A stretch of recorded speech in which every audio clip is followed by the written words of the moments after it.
ተሚም ነዳሪ ክርስቲያን ያለ ከ30 ወጣቶች ጋብሮ ወደ አንድ ወንዝ በመርከብ ይሳፈራሉ። فلعب بهم الموج شهرا في البحر አንድ ወር ሙሉ ዛወንስ ውስጥ ገብተው መርከቧን ማዕበል ያናውጣት ገባ። ወር ሳይወርዱ መጨረሻ ላይ ይሄ ማዕበል እየገፋ አንድ ወንዝ ዳርቻ ላይ ፀሐይ መግቢያ አካባቢ ይተዋቸዋል። ከዛም ምን ይላሉ? فدخلوا الجزيرة እነዚህ ተሚም ነዳሪ ሰሃባውና አልሰለመም ያኔ ከ30 ጓደኞቹ ጋር ሆኖ ወደዚህ ደሴት ገቡ።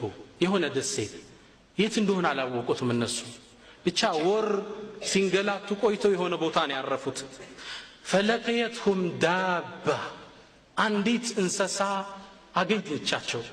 አህለብ كثيرة الشعر ጸጉር የለበሰች ሙሉ ለሙሉ لا يدرون ما قبوله من دبوره የዚች እንስሳ ፊቷ ከኋላዋ ማይለይ من كثرة الشعر አካሏ ከለበሰው የጸጉር ብዛት ምኗ ማይለይ ለየት ያለች እንስሳ ናት።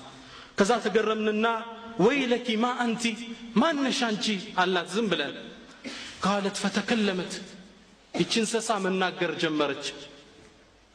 قالت أنا الجساسة እኔ ሰላይ ነኝ አለች። እንስሳ እኮ ነው የምታናገራቸው። ደነገጥን አለ። قالوا وما الجساسة ሰላይ ማለት ምንድነው አልናት። መልስ አልሰጠችንም።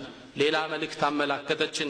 قالت أيها القوم እናንተ ሰዎች ሆይ انطلقوا إلى هذا الرجل في الدير دير ማለት የአምልኮ ቦታ በረሃ ውስጥ የሚገኝ እዛ የአምልኮ ቤት ውስጥ የሚጠብቃችሁ አንድ ሰው አለ። فإنه إلى خبركم بأشواق የእናንተን ዜና ለመስማት እየጠበቃችሁ ነው። እኔን ትታችሁኝ ሂዱ አለች። ምን ይላል?